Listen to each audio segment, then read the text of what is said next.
9장입니다. 신약성경 162쪽에 요한복음 9장 35절로 41절 말씀까지 교독하겠습니다.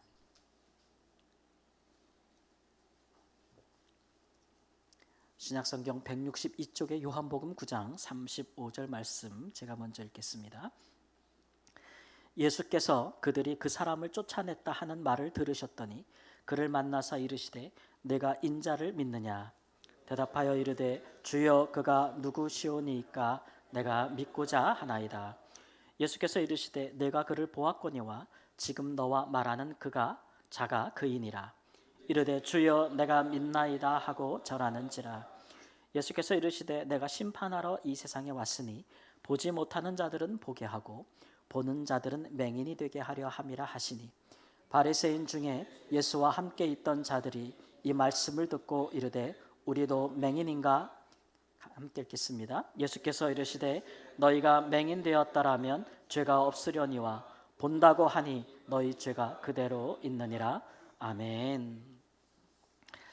우리 한국에 있는 성도님들이 가장 좋아하는 찬송가 순위가 있더라고요. 여러 가지가 있는데 그 1, 2를 앞두는 곡 중에 찬송가 305장 있습니다. 나 같은 죄인 살리신, 많은 분들이 좋아하는 찬양인데 거기 보면은 잃었던 생명 찾았고 광명을 얻었네라는 가사가 있잖아요. 이 가사가 오늘 이 본문의 말씀의 주인공이 되는 나면서부터 앞을 보지 못했던 분의 그런 신앙 고백을 본따서 지어진 찬송입니다. 9장 25절에 보니까 내가 한 가지 아는 것은 내가 맹인으로 있다가 지금 보는 그것이니이다. 이런 고백이 있거든요. 네. 그래서 이것을 따라서 이제 지어진 찬송가 가사예요. 날 때부터 앞을 보지 못하다가 예수님을 만나고 나서 앞을 보게 되었으니 그분 개인의 인생으로는 좀 엄청난 결과 아니겠습니까? 정말 놀라운 경험이죠. 그런데 이것이 지금까지도 우리에게 이 말씀이 찬송으로 말씀으로 감동과 울림을 주고 있는 것은 단순히 그것이 이제 물리적인 면, 눈으로 못 봤다가 보는 것만을 가르치는 것이 아니고 그것을 계기로 그 사람의 이제 영적인 눈이 열려진 것, 즉 그를 고치신 예수 그리스도를 주님으로 그렇게 믿고 따르게 된 것이 포함되기 때문에 그렇습니다. 오늘 말씀에도 보면 38절 말씀에 주여 내가 믿나이다 이런 고백을 하거든요. 이게 왜 엄청난 것이냐 그러면 우리가 요한복음을 통해서도 보지만 당시에는 예수님을 이렇게 믿는다고 공개적으로 고백하는 것이 굉장히 어려울 때였어요. 요한복음에 보면은 예수님을 믿고 싶거나 혹은 믿는데도 이것을 감히 나 믿는다고 표현하지 못하는 사람들이 많았거든요. 그 중에 대표적인 사람이 밤중에 예수님을 찾아왔던 니고데모 같은. 왜 밤중에 찾아왔겠어요? 참 재밌어요. 요한복음은 이 문학적인 표현도 재밌는데 예수님을 빛이라 그랬는데 이 니고데모는 예수님을 빛이 없는 밤에 찾아왔잖아요. 그의 마음을, 영적인 상태를 보여주는 거예요. 예수님이 행하시는 것을 보면 와, 이분은 정말 하나님이 보내신 사람이다라는 마음이 들고 믿음이 생기는 것 같은데 현실 속에서는 그것을 고백할 수 없는 그런 부분들이 많았거든요.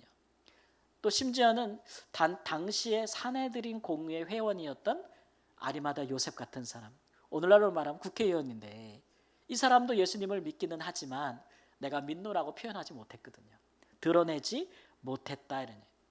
이렇게 당시 유대 사회에서 신망을 얻고 높은 사람들도 감히 사람들 앞에서 내가 믿는다, 예수님을 믿는다고 고백하지 못했는데 그 어려운 일을 그 사회에 가장 낮은 사람으로 취급받고 있는 날 때부터 맹인된 사람이 두려움 없이 고백하고 있다는 거.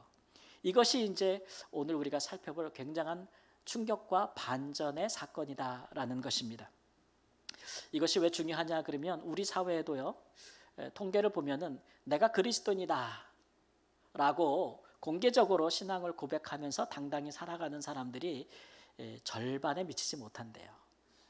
다른 절반은 명목상의 그리스도인이라 그래서 나는 그리스도인이고 예수를 믿지만 굳이 그것을 사람들 앞에 알게 할 필요도 없고 알리고 싶지도 않고, 사람들이 알아서 나한테 좋을 것도 없고 그렇게 이제 살아가고 있다는 거예요. 그러니까 뭐 여러 가지 이유가 있겠지만 예수님 시대나 우리 시대나 신앙의 이제 이런 부분을 공공성이라 그러는데, 공적으로 우리의 신앙을 오픈하는 문제에 대해서 사실 별반 차이가 없다라는 생각이 들기도 합니다. 이렇게 신앙의 공공성이 떨어지게 되면 교회가 그 사회에서 빛된 역할을 할 수가 없죠. 그러니까 침몰하는 배와 같다, 이런 표현을 쓰기도 합니다. 따라서 오늘 우리는 이 나면서부터 맹인된 사람을 통해서 우리는 신앙의 공공성을 회복하는 방안을 한번 살펴보기를 원합니다. 더 이상 우리가 그저 명목상 이렇게 스스로 숨어 있는 그리스도인이 아니라 세상에서 예수님 말씀처럼 너희는 세상의 빛이라, 숨기어질 수 없는 존재, 세상에 드러날 수밖에 없는 그런 어둠을 물리치는 빛 같은 존재로 살아가는 은혜를 얻고 또 용기를 얻게 되시는 하나님의 축복이 있기를 우리 주 예수님의 이름으로 축원합니다. 날 때부터 맹인된 자의 눈을 뜨게 하신 예수님의 의도가 있습니다. 날 때부터 앞을 보지 못했다라는 것은 유대인 사회에서 어떤 취급을 받았냐면은, 이 사람은 나기 전부터도, 어머니 뱃속에 있을 때부터도 죄인이구나라는 취급을 받았던 거예요. 그래서 사람들이 무척 궁금해합니다. 닭이 먼저냐 달걀이 먼저냐, 이런 것처럼 저 사람이 나면서부터 앞을 보지 못한 것은 부모 죄 때문인가 아니면 복중에서 지은 죄 때문인가, 이렇게 사람들이 갑론을박할 정도로, 이게 사람들의 구설수에 오르기에는 좋은 주제인 것 같지만 당사자로서는 어떨까요? 앞을 보지 못하고 태어나서 사는 것도 고통스러운 일인데, 이렇게 사람들한테 매몰차게 그런 가십거리가 되고 논쟁거리가 되고 이런 취급을 받는다는 게 얼마나 어렵습니까? 날 때부터 저주받은 자라는 낙인이 찍히고 평생 꼬리표가 붙어서 다니는 거잖아요.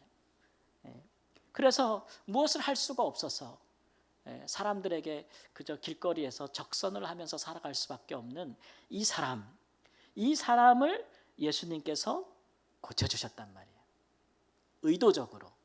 왜 의도적이라고 말하냐면, 예수님께서 이 사람을 통해서 어떤 큰 이슈를 만들고 싶어 하는 거예요. 지금 유대 사회에 큰 이슈를 만들고 싶어 하는데, 예수님의 의도는 이렇게 반영이 되었습니다. 첫 번째, 이 사람을 고치신 날이 안식일이다 그랬어요. 그러니까 예수님께서 일부러 안식일에 이 사람의 눈을 뜨게 하는 겁니다. 왜냐하면 유대인들은 안식일에 규정이 있거든요. 안식일에는 병을 고칠 수 있다 없다? 없다. 이거 일하는 거다. 할 수 없다. 죽어가는 생명을 구할 수 없는 거예요. 안식일에는 일하지 않아야 되니까. 이게 첫 번째고, 두 번째는 예수님께서 이 사람의 눈을 뜨게 하실 때 보면은 땅에 침을 뱉어 진흙을 이겨서 그의 눈에 바르셨다, 이렇게 했거든요. 예수님께서 눈을 고치실 때 눈먼 자의 눈을 그냥 말씀으로 뜨게 하실 수가 있을까요? 그러신 일도 있죠. 근데 여기서는 진흙을 이겨서 눈에 이렇게 바르셨어요. 이것도 안식일법 규정 위반입니다. 왜냐하면 안식일에는요, 반죽하는 것이 금지되어 있어요. 물로 뭐를 개는 게 금지되어 있거든요. 이렇게 유대인들은 안식일을 지킬 때 일하지 말라는 데 초점을 맞춰가지고 아주 세세하게 정해놨어요. 안식일에는 물건을 들고 가되 몇백 그램 이상 혹은 몇 킬로 이상의 무게는 들고 가면 안 된다라도 한다든가, 혹은 걸어가도 1km, 2km 이상을 걸어가면 그거는 위반이다, 그건 일이다, 이런 식으로 이런 식으로 아주 세세하게 다 정해놨거든요. 그러니까 예수님께서 이것을 의도적으로 이렇게 어기시는 거예요. 법을 위반하시는 거죠. 다분히 고의적인 거예요. 그래서 예수님이 이렇게 의도하신 이유는 그렇게 함으로써 사람들 사이에 분쟁을 일으키려고 하는 거예요. 그러니까 우리 예수님은 하여튼간 트러블 메이커예요. 이런 면에서 보면, 유대 사회의 사람들 입장에서 보면, 유대인들 사람들 입장에서 보면 분쟁 유발자, 가만히 있지 못하시는 분이죠. 왜 그러냐 그러면 마태복음 10장 34절 말씀에 예수님께서 이렇게 말씀하셨습니다. 함께 읽습니다. 내가 세상에 화평을 주러 온 줄로 생각하지 말라. 화평이 아니요 검을 주러 왔노라. 예수님은 피스메이커, 화평을 주기는 하시는 분인데 다른 면에서 예수님은 아주 분쟁을 일으키러 왔다는 거예요. 나 때문에, 예수님 때문에 사람들이 서로 싸우게 된다는 거죠. 16절 우리가 읽지는 않지만 그 말씀을 보면 예수님의 이 사건을 두고 바리새인들 중에서, 율법에 열심히 있는 바리새인들 중에서 분쟁이 일어났다고 했습니다. 그 분쟁의 내용은 그렇습니다. 한 부류는 이래요. 예수가 안식일의 규정을 위반하였으니 그는 죄인이다 라고 말하는 강경파가 있고, 예수님의 모습을 보면서 온건파가 또 있는 거예요. 그런데 규정을 어기기는 했는데 그가 어떻게 날 때부터 소경된 자의 눈을 고칠 수 있느냐? 이거는 그가 하나님으로부터 보내심을 받은 자가 아니라면, 하나님이 그와 함께하지 않으면, 그가 하늘로부터 오지 않았으면 이거 불가능한 거 아니야? 그런 생각을 또 했다는 거예요. 그래서 둘 사이에 혼란이 임하고 이제 분쟁이 일어났다는 거죠. 예수님께서 의도하신 거예요. 안식일 규정을 어기는 것과 병자를 고치는 것을 동시적으로 하시는 거죠. 그래서 사람들 사이에 예수는 누구인가? 라는 궁금증이 막 확산하기 시작한 거죠. 그는 죄인인가? 아니면 그는 하나님이 보내신 사람인가? 여러분 어느 편에 서시겠습니까? 바리새인들의 결론은 뭐냐면 예수는 규정을 어겼기 때문에, 안식일에 대한 전통을 어겼으므로 그는 죄인이다라고 결론을 내리죠. 이 사람들에게 있어서는 안식일에 대한 그들이 정해놓은 전통과 규정이 그 날 때부터 맹인난 자가 눈을 뜨는 것보다도 더 귀한 거예요. 더 가치가 있는 거예요. 그래서 이 사건 때문에 누구든지 예수님을 하늘로부터 온 자라고 믿으면 그 사람을 유대교에서 출교하겠다라고 결의를 합니다. 유대 사회에서 출교당한다는 얘기는 사회적으로 매장당한다는 얘기예요. 매장당한다. 그러니까 이 사건을 보면서 이야, 예수가 정말 메시아가 아닐까, 선지자가 아닐까라고 생각하고 믿으려고 했던 사람들도 이런 결의 때문에 무서워가지고 숨어버린단 말이에요. 아유, 큰일 나겠다. 공개적으로 자기의 신앙을 드러내지 못한다 이거죠. 여러분은 바리새인들에 대해서 어떻게 생각하십니까? 바리새인들의 입장에서 보면은 사회적인 약자 한 사람이 구원받고 병고침을 받고 구제받는 것보다도 전체, 우리 이스라엘 사회, 유대 사회 전체가 이게 함께 지키기로 정해놓은 이 규정, 이 규례를 지키는 것이 훨씬 더 중요하다라고 두둔하는 입장인 거죠. 전통을 깨면 안 된다, 질서를 깨면 안 된다. 이렇게 보면은 바리새인 입장에서 보면 나름대로 그들이 예수를 배척한 의미가 다가올 수 있지 않겠어요? 뻔한 결과예요. 바리새인들이 사회적인 영향력이 강했기 때문에. 근데 예수님께서는 왜 이런 분쟁을 유발하는 것들을 계속하시는 걸까요? 의도적으로 무엇을 얻으려고 하시는 걸까요? 이 사건을 통해서 보면 결과적으로 예수님 편에 선 사람은 눈뜬 분 외에는 없어요. 심지어 그의 부모조차도 그 아들 뒤에 숨어버리죠. 출교 때문에 아무리 손익계산을 따져봐도 예수님께 좋은 것은 없는 것 같아요. 그럼에도 불구하고 예수님께서 포기하지 않은 이유가 있습니다. 첫 번째는 뭐냐 하면 이렇게 예수님을 믿고 싶고 믿으려는 사람들에게 용기를 주기 위해서 그래요. 용기를 주기 위해서. 예수님이 뭔데, 누구인데 자꾸 이렇게 율법을, 그들의 규례를 이렇게 흔드는가? 예수님이 보실 때 이 유대인들이 정한 이 율법은요, 정작 중요한 것이 빠져 있는 거예요. 율법은 누가 주신 것입니까? 하나님께서 모세를 통해서 주신 것인데 그 하나님이 중요하게 생각하는 것들을 빠져 있는 거예요. 그게 뭐냐? 그러면 마태복음 23장 23절 말씀에 나와 있습니다. 예수님께서 바리새인들에게 하신 말씀이죠. 함께 읽습니다. 화 있을진저 외식하는 서기관들과 바리새인들이여, 율법에 더 중한 바 정의와 긍휼과 믿음은 버렸도다. 하나님이 모세를 통해 율법을 주실 때 그 율법의 정신은 뭐냐 하면 정의, 그 다음에 긍휼, 그 다음에 믿음. 요 세 개를 다 합하면 한 단어로 말하면 사랑, 이렇게 표현할 수도 있을 것 같은데, 율법을 시행할 때에, 법을 해석할 때에 그 정신을 잊지 말라고 하셨는데 유대인들은 다 잊어버린 거예요. 예. 그리고 나서는 오직 이것을 사람을 판단하고 비판하고 정죄하는 용도로만 법을 사용하는 거죠. 이 대표적인 사례가 바로 안식일법입니다. 예. 안식일의 의미가 뭡니까? 안식하라는 거 아닙니까? 안식을 하고 안식을 누리지 못하는 사람에게 안식할 수 있도록 도와주라는 거죠. 하나님께서 이스라엘 백성들을 애굽에서 종로로 타는 그들을 구원해 내셔서 안식을 주신 것처럼, 하나님께서 세상을 창조하시고 안식하시며 사람들에게 안식을 주신 것처럼, 그렇게 안식을 누리라, 안식을 누리지 못한 자에게 안식을 주라는 거예요. 그게 안식일법의 정신 아니겠습니까? 그게 정의요 긍휼이고 믿음이죠. 그걸 빼버리고 나니까 날 때부터 맹인된 자를 봐도 그를 불쌍히 여기고 그를 사랑하는 것이 아니라, 그를 구하는 것이 아니라 그를 정죄하고 그를 비판하고 그를 논쟁의 대상으로 삼는 그런 일들을 벌였다는 것이죠. 이게 잘못됐다는 거예요. 그런 것들이. 그래서 예수님께서 그런 것들을 고치시려고 하는 거죠. 여러분, 한 사회의 법이라는 것이 이렇게 공의롭지 못하고 또 약자들을 보호하지 못하면 나중에 그 사회는 어떻게 되겠습니까? 막 골마 터질 거예요. 그렇죠? 네.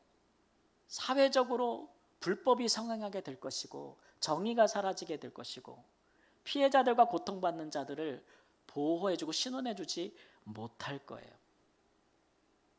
그런 사회가 지금 예수님 당시에 예수님이 살고 있는 그런 사회였다는 것이죠. 요즘 TV 프로그램을 보면은 법 관련된 드라마들 많이 나오지 않습니까? 근데 요즘 나오는 드라마 제목들을 보면 살벌해요.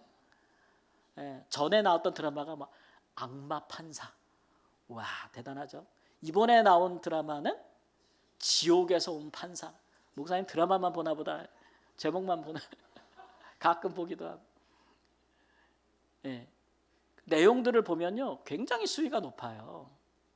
그 내용을 보면은 그냥 죄 지은 사람에게 반성이 없으면 죄 지은 대로 똑같이 갚아줘야 된다는 게 그 드라마 내용이에요. 그 막 살인한 사람은 똑같이 막 죽여버려요. 예, 그 아주 남에게 해를 끼친 그대로 똑같이 갚아주는 겁니다. 사람들이 그거 보면서 어떻게 느껴요? 아주 시원한 막 후련한 댓글들을 보면은 막 그냥 속이 다 시원하다 막 이렇게 느낀다는 거죠. 왜 그러냐 그러면 우리 사회가 법이 피해자들을 보호해주지 못한다는 생각이 강하기 때문에 그래요. 그렇죠? 그 뉴스 같은 거 보시면서 사람을 죽였는데 뭐 받는 형벌이 뭐 여러 가지 감안해서 뭐 몇 년 이렇게 나오면 보면서 화나지 않으세요? 이 사람을 죽였는데 저거밖에 안 받아. 피해자는 평생 고통을 받는데 저거밖에 안 해. 우리나라는 이런 특히 이제 뭐 술 같은 거로 인해서 하는 거는 되게 관대한 것 같아요, 그죠? 술 먹고 사고를 내서 사람을 죽이든 술 먹고 폭력을 행사해서 사람을 죽이든, 죽일 의도가 없었다 이런 것 때문에 굉장히 뭐 여러 가지 그런 것들도 좀 관대하고 그런 부분도 좀 있고, 사람들이 그런 일반적으로 느끼는 법 감정에 상식에 미치지 못하는 그런 현실들이 있어서 사람들이 많이 그런 걸 보면서 이렇게 시원해하는 느낌이 있어요. 성경에도 보면은 눈에는 눈, 이에는 이, 구약의 율법, 막 그런 것들을 통쾌하게 느끼는 그런 경향들이 있잖아요. 그런데 이제 그게 우리 사회 한 단면을 보여주는 건데, 우리 예수님은 거기서 한 걸음 더 나가는 거죠. 예수님은 거기에 이제 사랑을 더하고 이제 긍휼을 더하는 거예요. 예수님은 우리 사회의 불법과 정의가 시행되지 못해서 사랑이 없어서 고통받는 일들에 대해서 가볍게 넘기지 않는 거죠. 내 일이 아니야, 나 무관해 라고 해서 예수님은 그렇게 무관심한 것이 아니고 우리 사회의 고통과 아픔에 대해서 굉장히 진지하게 다루고 계신 거예요. 그래서 그런 사람의 삶에 깊숙이 들어가시는 거죠. 그것이 어떤 분쟁과 어떤 구설수에 휘말릴 걸 아시면서도 주저하지 않는 모습을 예수님께서 보여주시는 겁니다. 어제 그저께 뉴스 중에서 제일 핫했던 게 뭐냐 그러면 우리나라에서 이제 노벨 문학상을 받는 분이 나왔다. 여러분 뉴스 많이 보셨죠? 그 작가분이신데, 한강이라는 작가분이신데 이전에는 그렇게 크게 주목을 받지 못하고 또 여러 의견이 다른 부분도 많았는데 노벨 문학상을 받으니까 뭐 완전히 분위기가 이렇게 뒤집혀져서 이제 책들도 막 없어서 못 사고 지금 막 여러분도 아마 계속 인터넷에서 사보려고 하다가 못 사신 분도 있었을 것 같은데 그 노벨상을 주신 스웨덴 할리먼에서 노벨상을 주는 이유를 한 문장으로 얘기했는데요. 역사적 상처에 직면하고 인간 삶의 취약성을 노출시키는 한강의 시적 산문이다 그랬어요. 그러니까 이 작가의 책들과 소설, 에세이 이런 걸 보면은 우리 사회, 한국 사회에 역사적인 먹고 사느냐고 간과했던 먹고 사는 문제 때문에 다 묻어두었던 그런 우리 역사의 아픔과 상처, 피해 그런 것들을 진지하고 깊이 있게 다루고 있다는 거예요. 그런 트라우마들, 그런 것들을 진지하게 대면하고 다루고 있다. 그것을 높이 평가했다 이런 얘기죠. 이분이 뭐 기독교인은 아닌 것으로 알고 있는데 그러나 그런 접근이, 그런 시각이 굉장히 높게 평가를 받고 있는 거죠. 사실 무거운 주제 아니겠습니까? 이런 것들은. 근데 우리 예수님이 이런 우리 사회의 무거운 부분을 굉장히 진지하게 다루고 있다는 모습이 우리에게 도전이 되는 거예요. 예수님께서 왜 그렇게 하시느냐 그러면 우리 사회의 아픈 부분, 상처난 부분, 골마 터질 부분들을 우리 그리스도인들이 예수님처럼 그렇게 함께 가서 치유하고 고치고 행동하기를 바라시는 거죠. 그런 예수님의 모습에 누가 용기를 내느냐? 그러면 숨은 그리스도인들이 용기를 낸다는 거예요. 여러분 우리가 교회에서 전도 막 이렇게 얘기하는데 전도는 어떻게 이루어지는 것이 좋겠습니까? 우리가 살면서 세상에서 야 이건 정말 아니지 않나? 이건 정말 나쁜 거잖아. 이렇게 생각이 드는 것들. 아니면 저분은 얼마나 힘들까? 얼마나 고통스러울까?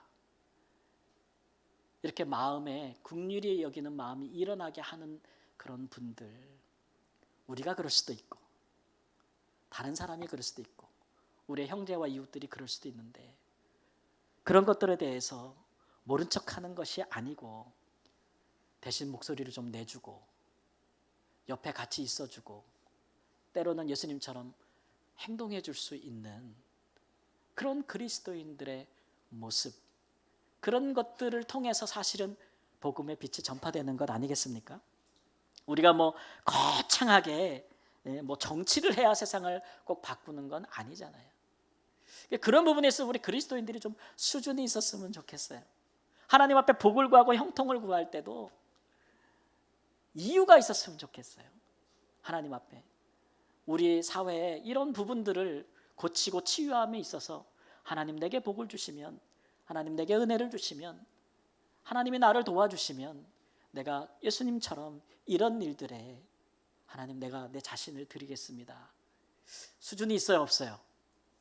수준이 있어요. 이런 기도는 같이 형통함을 구해도 수준이 있는 기도, 예수님이 바라시고 원하시는 기도, 예수님의 이름으로 기도해도 부끄럽지 않은 기도. 근데 교회 나와서 기도하나 점집에 가서 뭐 부적을 쓰나 똑같은 마음과 그 생각을 갖고 하는 기도는 의미가 없는 것이죠. 사랑하는 성도 여러분, 세상에, 우리가 살아가는 세상에 악한 것도 많고 고통과 아픔도 많습니다. 예수님은 그런 것들을 치유하셔서 그런 예수님 때문에 많은 사람들이 용기를 갖고 예수님을 믿는 믿음으로 나아왔습니다. 우리도 그 뒤를 따르기를 원하시니까 우리도 세상을 치유하는 빛의 역할을 감당하는 은혜가 있기를 우리 주 예수님의 이름으로 축원합니다. 예수님께서 가만히 있지 않고 유대 사회에 이렇게 편지풍파를 일으키는 이유는 무엇인가? 두 번째는 예수님을 믿지 않는 사람들, 그러니까 예수님을 핍박하고 받게 하는 사람들, 그런 사람들을 심판하시기 위해서입니다. 우리가 심판 그러면은 되게 좀 부정적인 이미지가 강하잖아요. 여러분의 심판 그러면 여러분 자신에게는 어떻게 다가오십니까? 좋게 다가오십니까? 무섭게 다가오십니까? 심판이라는 건 왠지 무섭잖아요. 그런데 심판은요, 죄진 사람에게만 무서운 거예요. 그렇죠? 죄에 안 진 사람에게는 심판은 어떤 거예요? 너무 좋은 거예요. 그동안 오래 참고 그동안 오래 견디면서도 죄와 싸우고 악과 싸우고 선한 일에 힘썼던 사람들에게는 심판이 이게 보상의 타이밍이에요. 그렇죠? 마침내 결실을 맺고 열매를 맺고 상 받는 타이밍이에요.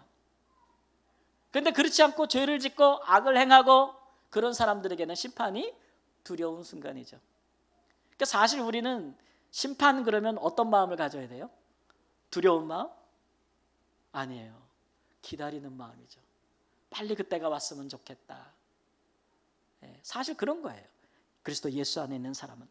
예수님은 39절에 예수님이 행하신 심판은 뭐냐면 보지 못하는 자들은 보게 하고 보는 자들은 맹인이 되게 하는 것이다, 이렇게 얘기했어요.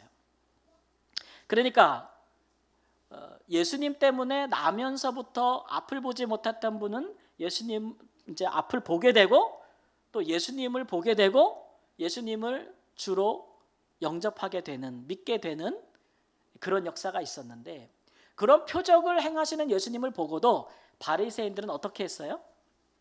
예수님을 거부하고 믿지 않고 예수 믿는 자들을 출교하고 박해하는 그런 일을 행했다는 거죠. 그러니까 예수님은 그냥 표적을 행하셨을 뿐인데, 예수님은 긍휼을 베풀어 주셨을 뿐인데, 예수님은 사랑을 행하셨을 뿐인데, 예수님은 아픔과 고통과 상처를 치유하셨을 뿐인데, 바리새인들은 그 예수님의 선한 행위 때문에 스스로 심판을 받는 거예요.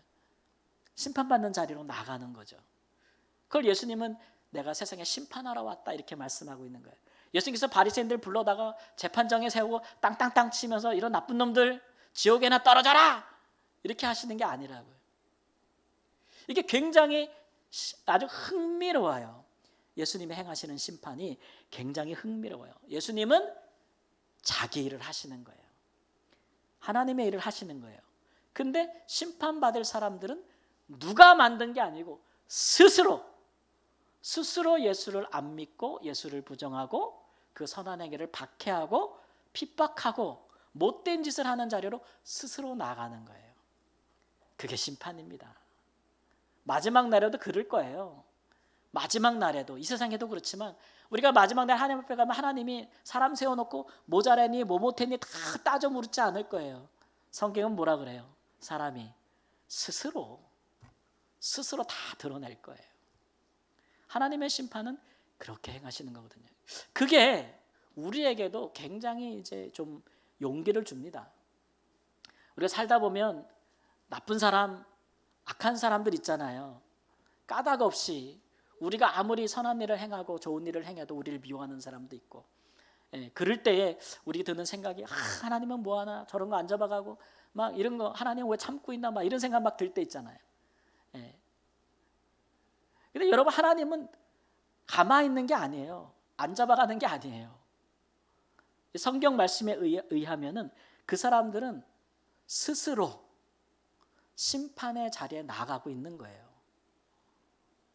지속적으로 악을 행하고 돌이키지 못함으로써 이미 심판을 받고 있는 거예요. 구원을 받지 못하고 있으니까. 그러니까 그렇게 생각하면은 우리가 뭐 이렇게 저 선한 일을 하다가 용기를 잃을 필요가 없죠. 방해하는 사람도 있고 힘들게 하는 사람도 있고 아무 이유 없이 미워하는 나쁜 사람이 있어도 그것 때문에 마음이 낙심해가지고 안 해! 이러거나 하나님 뭐하고 계시냐고 이러려면 나 진짜 관두겠다고 그러거나 포기하거나 그렇게 하는 것은 우리 하나님의 심판에 대한 성경적인 이해를 갖지 못하는 것입니다. 우리가 선한 일을 행할 때에 세상에서 악한 것들을 고칠 때에 죄와 싸울 때에 또 약한 자를 돕고 우리가 하나님의 사랑을 전파할 때에 섬길 때에 누구든지 그것을 나쁘게 보고 오히려 나를 핍박하고 박해하고 나를 힘들게 하거든 어떻게 생각하시면 좋아요? 하나님은 없나 보다 이러지 마시고 저 사람에게는 하나님의 심판이 이루어지고 있구나. 불쌍하다. 여기시면 되는 것이죠.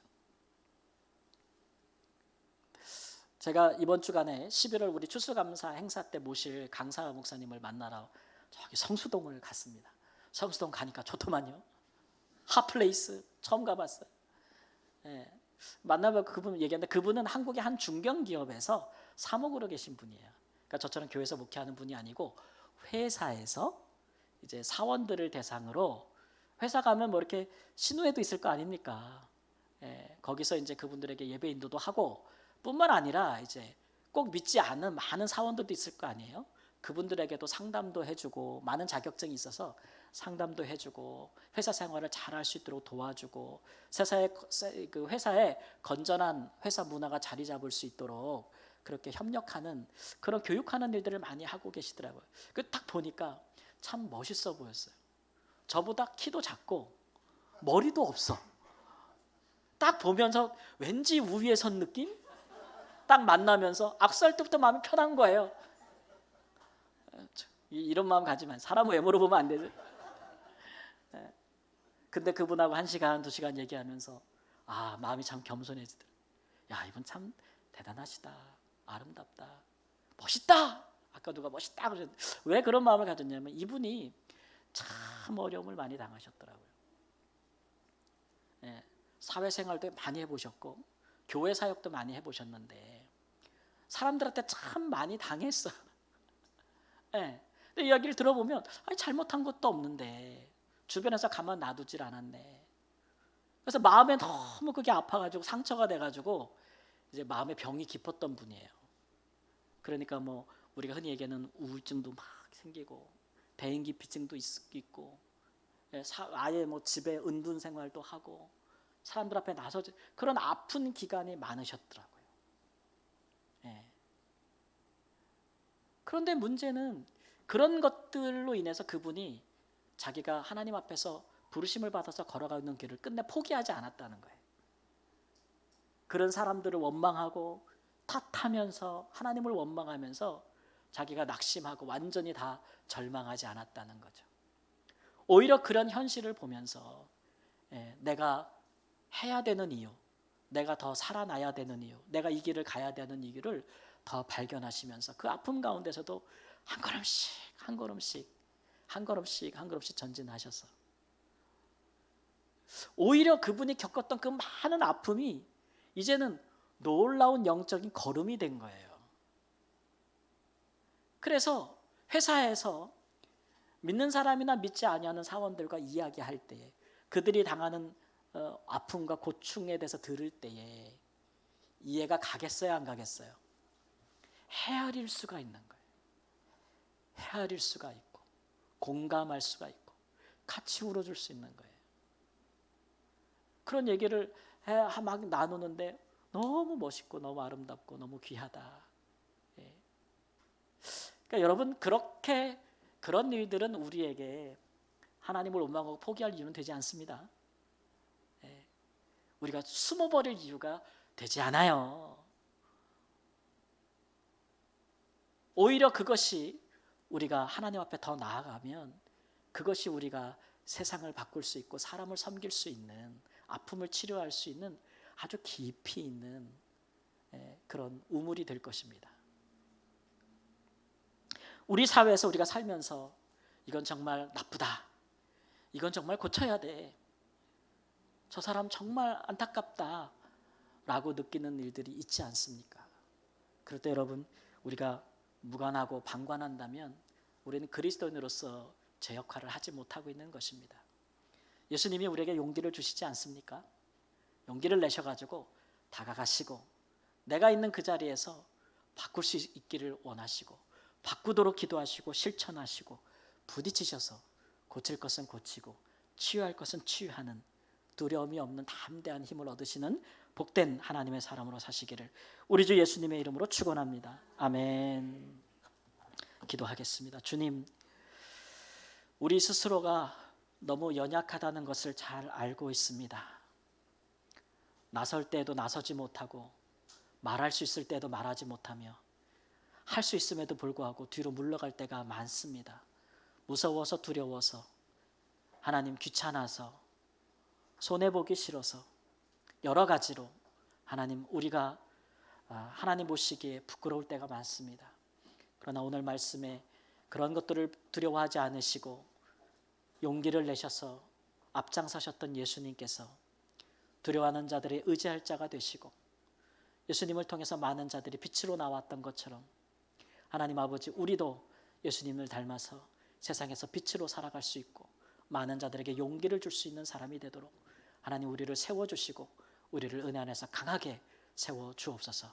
존귀하신 예수님의 이름으로 기도합니다. 아멘. 함께 찬송하고 봉헌하겠습니다.